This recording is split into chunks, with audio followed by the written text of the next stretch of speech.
31st night కి farm house book చేసుకుని friends తో ఎంజాయ్ చేయాలనుకుంటున్నారా? అయితే వెంటనే డోసే యాప్ ని డౌన్లోడ్ చేసుకుని బుక్ చేసుకోండి. నమస్తే, వెల్కమ్ టు సుమన్ టీవీ. నేను మీ సాయి భైరి. 2026 జనవరి 1 కొత్త సంవత్సరంలోకి అడుగు పెట్టేశాం. అయితే కొత్త సంవత్సరంలోకి అడుగు పెట్టిన తర్వాత కొత్త సంవత్సరంలో మారినటువంటి పరిస్థితులకు అనుగుణంగా వచ్చినటువంటి అప్డేట్స్కి అనుగుణంగా మనం కూడా మారకపోతే ఇబ్బందులు ఎదురుతాయి. ముఖ్యంగా బ్యాంకింగ్లో ప్రతి ఒక్కరికి బ్యాంక్ అకౌంట్ ఉంటుంది. ఫస్ట్ నుంచి చాలా మార్పులు జరిగాయి బ్యాంకింగ్లో.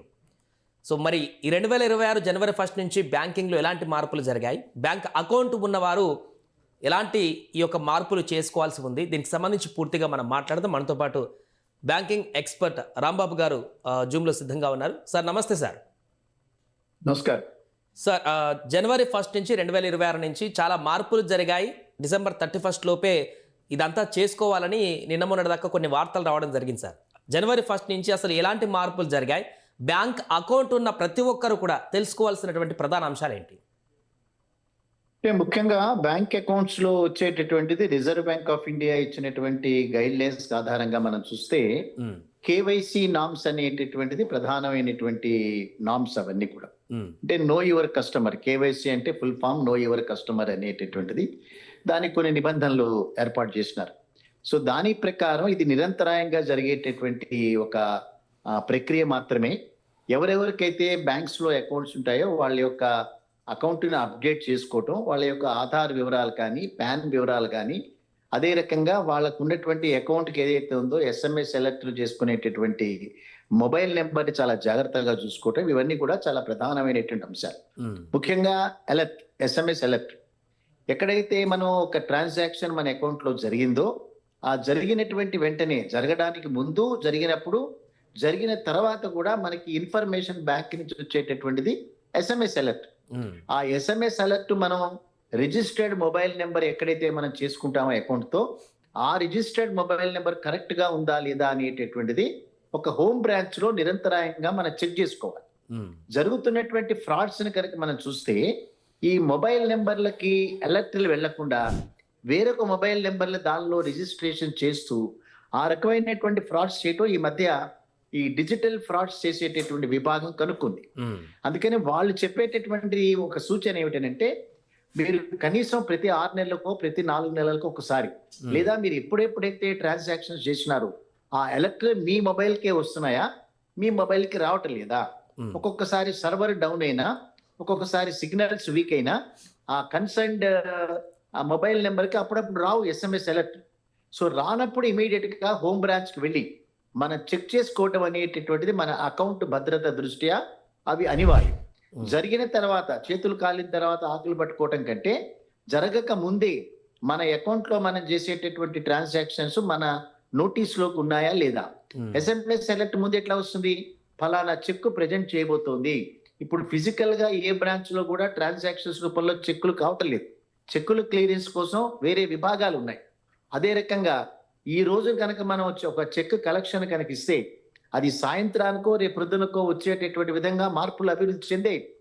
అందుకని ఎప్పుడైతే మన అకౌంట్ ద్వారా జరిగేటటువంటి మార్పులు సమాచారాన్ని మన ముందే చేరవేసేటటువంటి బ్యాంకులు ఏవైతే ఉన్నాయో వాటిని మన నిరంతరాయంగా పరీక్షించుకోవటం అనేటటువంటిది మన అకౌంట్ భద్రత దృష్ట్యా అవసరం. అందుకని know your customer, KYC norms ని అప్డేట్ చేసుకోవటం, ఎస్ఎంఎస్ అలర్ట్ల రూపంలో మన అకౌంట్ నెంబర్, మన మొబైల్ నెంబర్ ని సరిగ్గా వస్తుందో లేదా చూసుకోవటం అనేటటువంటిది ఖాతాదారుడి యొక్క ప్రధానమైనటువంటి బాధ్యత. అండ్ ఇంకొకటి సార్, ప్రధానంగా ఒక 20,000 రూపాయలు కూడా యూపీఐ ట్రాన్సాక్షన్ చేస్తే, అంతకు మించి ఎక్కువ చేస్తే ఒక పర్సన్ దాన్ని లెక్క చూపించాల్సిన పరిస్థితి ఏర్పడుతుందని కొన్ని వార్తలు కూడా వస్తున్నాయి. అలాంటి గైడ్ లైన్స్ ఏమన్నా ఉన్నాయా, అంతకుముందు ఉన్నాయా, లేకుంటే ఈ సంవత్సరం ఏమైనా మార్పులు చేర్పులు జరిగాయా ట్రాన్సాక్షన్స్ కి సంబంధించి?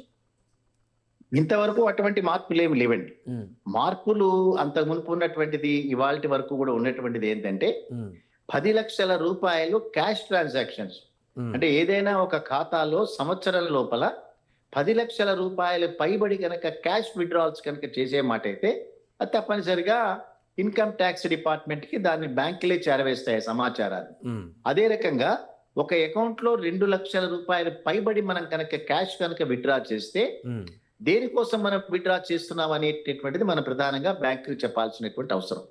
సో క్యాష్ ట్రాన్సాక్షన్స్ మీద మాత్రమే ఈ రకమైనటువంటి లిమిట్స్, ఈ రకమైనటువంటి కంట్రోల్ ఉంది. కానీ మిగతాది క్లియరింగ్ ట్రాన్సాక్షన్స్ కానీ లేకపోతే ట్రాన్స్ఫర్ ట్రాన్సాక్షన్స్ కానీ జరిగినప్పుడు ఇవన్నీ కూడా సమాచారం ఇవ్వాల్సినటువంటి అవసరం లేదు. అందుకని 50,000 ఇంకో అనేటటువంటిది 2026 సంవత్సరంలో ఏ రకమైనటువంటి మార్పులు జరగలేదు.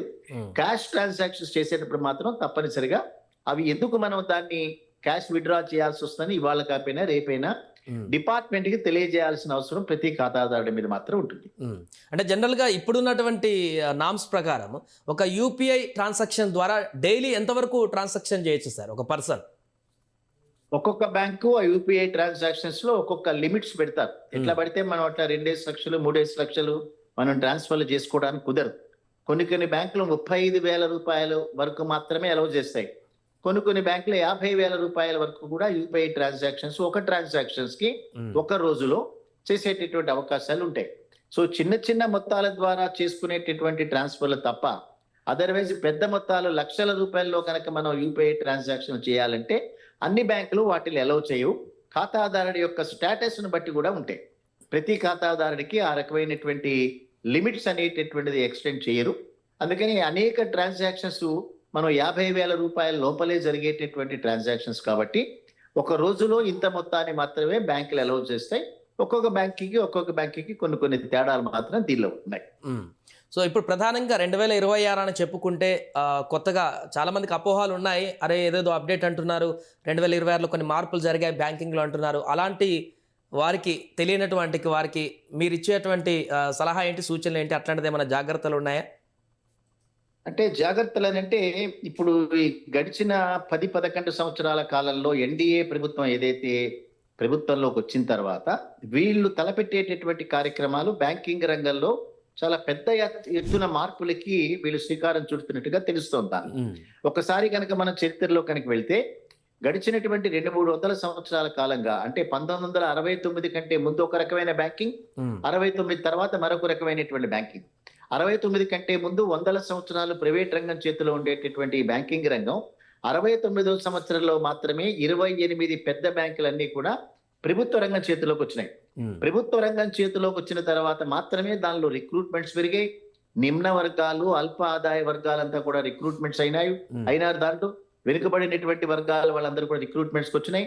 దానితో పాటుగా చిన్న ఆదాయాలు ఎవరికైతే ఉండేవో రైతు కానీ స్మాల్ బిజినెస్ హోల్డర్స్ కానీ వీళ్ళందరికీ కూడా రుణ సదుపాయం ఎప్పుడైతే ఇవ్వటం మొదలు పెట్టిందో అనేక మంది యొక్క వ్యక్తిగతమైనటువంటి జీవితాల్లో ఆర్థిక పరమైనటువంటి మార్పులు వచ్చాయి. అదే రకంగా ప్రభుత్వాల్లో ఉన్నటువంటి ఎకనామికల్ మార్పులు జరిగినాయి. సో ప్రభుత్వం లాభం పడింది. అదే రకంగా ఉద్యోగస్తులు లాభపడ్డారు. ప్రజల్లో కూడా అనేక రకాలైనటువంటి ఆర్థిక పరమైనటువంటి మార్పులు వచ్చాయి. ఒక రిక్షా పుల్లర్ కానీ ఒక వెజిటబుల్ వెండార్ కానీ ఒక బ్యాంకు లోపలికి వెళ్ళి నాకు ఒక 25,000 రూపాయల రుణం ఇవ్వండి అని 69వ సంవత్సరం కంటే ముందు అడగలేకపోయేవాళ్ళు. కానీ 69వ సంవత్సరం తర్వాత అనేక పబ్లిక్ సెక్టార్ రంగ బ్యాంకుల్లోకి వెళ్ళి రుణాలు తీసుకున్నటువంటి సందర్భాలు అనేక మనం చూసాం. అటువంటి బ్యాంకింగ్ రంగాన్ని మళ్ళీ తిరిగి అదానీ అంబానీ చేతుల్లో పెట్టేటటువంటి ప్రయత్నం ఇప్పుడు జరుగుతోంది. బహుశా 2026 సంవత్సరంలో పబ్లిక్ సెక్టార్ రంగ బ్యాంకులన్నీ మాయం కావచ్చు. వాళ్ళ స్థానంలో మరొక ప్రైవేట్ సెక్టార్ బ్యాంకులన్నీ కూడా చాలా డబ్బు ఉన్నటువంటి ఫారిన్ డైరెక్ట్ ఇన్వెస్ట్మెంట్, అంటే మీకు ఎగ్జాంపుల్ చెప్పాలంటే ఇవాళ as on today public sector బ్యాంకుల్లో గనక విదేశీ పెట్టుబడులు గనక ఎవరైనా పెట్టదలుచుకుంటే అది కేవలం 22% మాత్రమే అందులో ఇన్వెస్ట్ చేయొచ్చు. వారికి 6% మాత్రమే ఓటింగ్ రైట్స్ ఉంటాయి. ఈ రోజున 49% వరకు పెట్టుబడులు పెట్టచ్చు. అదే రకంగా 49% ఓటింగ్ రేట్స్ ఉంటాయనేటటువంటి ఒక ఆలోచనని ఈ ప్రభుత్వం ముందుకు పట్టుకొస్తుంది. ఇది మనం ఏదో మాట్లాడుతున్నది కాదు. పదే నిర్మలా సీతారామన్ గారు ఆర్థిక మంత్రి హోదాలో రాబోయేటటువంటి రోజుల్లో మొట్టమొదటిగా 28 పబ్లిక్ సెక్టార్ బ్యాంకులు ఉండేవి. ఇదే ప్రభుత్వం వాటిని 12 పబ్లిక్ సెక్టార్ బ్యాంకులుగా కుదించినారు. 12 పబ్లిక్ సెక్టార్ బ్యాంకుల్ని 4 బ్యాంకులుగా కుదించి ఈ 4 బ్యాంకుల్లో విదేశీ పెట్టుబడులను చొప్పించి 4 బ్యాంకుల్ని కూడా ఇంక్లూడింగ్ స్టేట్ బ్యాంక్ ఆఫ్ ఇండియాని ప్రైవేట్ పరం చేసేటటువంటి ప్రయత్నాలు చేస్తున్నారు. ఒకసారి బ్యాంకింగ్ రంగం ప్రైవేట్ రంగంలోకి వెళ్తే అప్పుడు రిక్రూట్మెంట్స్ ఉండవు. ఈ నిమ్న వర్గాల వారికి బ్యాంకింగ్ రంగంలో ఉద్యోగాలు వచ్చేటటువంటి అవకాశాలు ఉండవు. అదే చిన్న అల్ప ఆదాయ వర్గాలకి రుణ సదుపాయం దొరికేటటువంటి అవకాశం కూడా ఉండదు. సో రాబోయేటటువంటి రోజుల్లో 26 సంవత్సరంలో జరిగేటటువంటి మార్పులు కనుక మనం చూస్తే బ్యాంకింగ్ రంగంలోనే పెను మార్పులు జరిగేటటువంటి అవకాశాలు, మొత్తం బ్యాంకింగ్ రంగాన్ని విదేశీ ప్రత్యక్ష పెట్టుబడుల ద్వారా విదేశీ సంస్థలకు అప్పజెప్పేటటువంటి ఎల్ఐసిలో మొన్న 100% విదేశీ పెట్టుబడులను ఆకర్షించేటటువంటి బిల్లు పాస్ అయిపోయింది. ఉమ్, సో ఇవాళ ఎల్ఐసి అనేటటువంటిది 44 లక్షల కోట్ల రూపాయల ఆస్తులు కలిగినటువంటి ఎల్ఐసి. ఉమ్, అటువంటి ఎల్ఐసిని జిఐసిని అంటే ఇన్సూరెన్స్ రంగంలో విదేశీ పెట్టుబడి వ్యక్తులు వచ్చి 100% పర్చేజ్ చేసేటటువంటి అవకాశాన్ని ప్రభుత్వం కల్పించింది. ఉమ్, ఇవాళ చూస్తే డాలర్కి ఒక 91 రూపాయలు మాత్రమే రూపీ వాల్యూ ఉంది.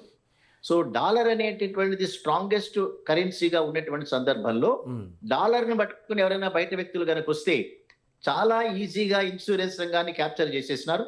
సో ఇన్సూరెన్స్ రంగం అయిపోయిన తర్వాత బ్యాంకింగ్ రంగాన్ని కూడా అదే విదేశీ వ్యక్తులకి తాకట్టు పెట్టేటటువంటి కార్యక్రమాల్ని ప్రస్తుత ప్రభుత్వాలు చేస్తున్నారు. అదే కనుక జరిగితే భారతదేశంలో ఉండేటటువంటి అనేక అల్ప ఆదాయ వర్గాలకి రుణ సదుపాయం దొరకటం అనేది బహుశా అది కలగానే మారిపోయేటటువంటి అవకాశం మాత్రం ఉంది. Right sir, thank you. So అది మొత్తానికి 2026 జనవరి 1 నుంచి బ్యాంకింగ్లో మార్పులకు సంబంధించినటువంటి పూర్తి వివరాలు రాంబాబు గారు వివరించారు. పెద్ద పెద్ద మార్పులేంలో కొన్ని కేవైసీ అటాచ్మెంట్స్ వాటికి సంబంధించినటువంటి గైడ్ లైన్స్ మాత్రం ఇవ్వడం జరిగింది. అంతకుమించి బ్యాంకింగ్లో అంటే కొన్ని ఎస్ఎంఎస్కి సంబంధించిన డౌట్లు ఏమన్నా ఉంటే బ్యాంకులకు వెళ్ళి కనుక్కొని మీ యొక్క ఇబ్బందులు ఉంటే బ్రాంచ్కి వెళ్ళి చూసుకుంటే ఇంకా ఎలాంటి ఇబ్బందులు ఉండవంటూ కూడా వారు చెప్తున్నారు. మరిన్ని బ్యాంకింగ్ అప్డేట్స్ కోసం చూస్తూ ఉండండి సుమన్ టీవీ.